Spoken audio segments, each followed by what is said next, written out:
threads on this adjustable pulley because we may have to adjust the amps.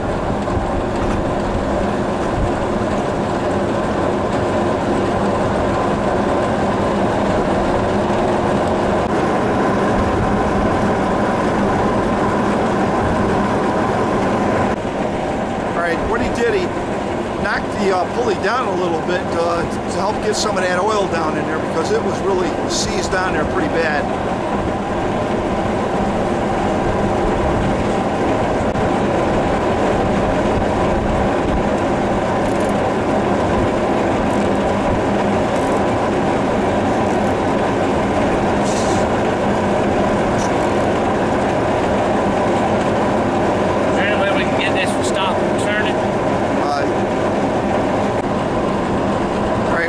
Doubts whether this pulley's going to pull or it's going to break. It's really seized on, and as a matter of fact, the set screw that was down there holding it on the shaft was gone.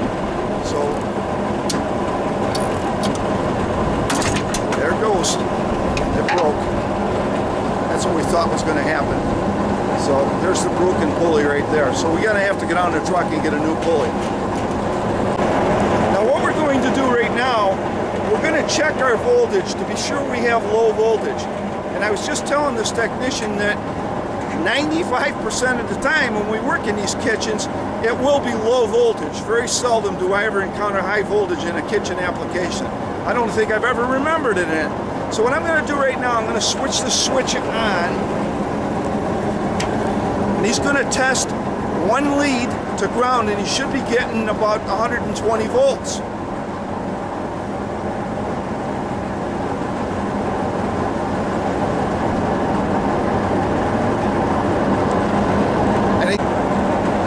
Now, touching across any two of these leads, we're registering 200 well, close to 200 volts. I just saw it say 208 at one time. We're not getting a good connection there. He's just touching it, but it's about 208, which is okay. Here's what the actual reading is.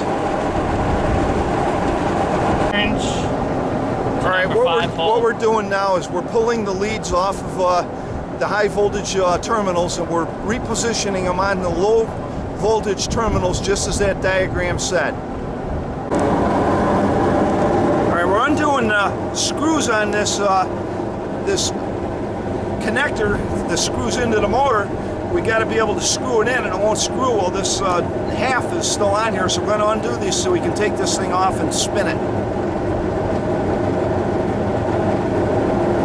This motor, I think it's important to note that when we went to get the new motor, we recorded the numbers off the old motor plate.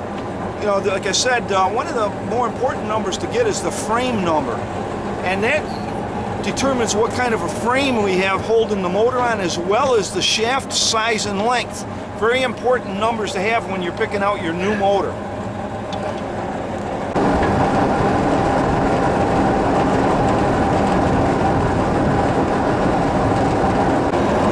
Saw how we fought with that old pulley getting it off. If someone put a little grease or anti-seize on the shaft ahead of time, we wouldn't have to fight with it and break the pulley.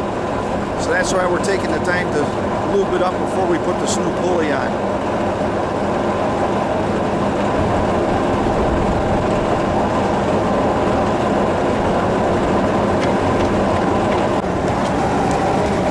Alright, we pulled back the conduit feeding supply to our fan motor. We're going to flip it on and see how many amps it draws. The maximum we can draw is what at full load? 5.6. Okay, let's see what we get.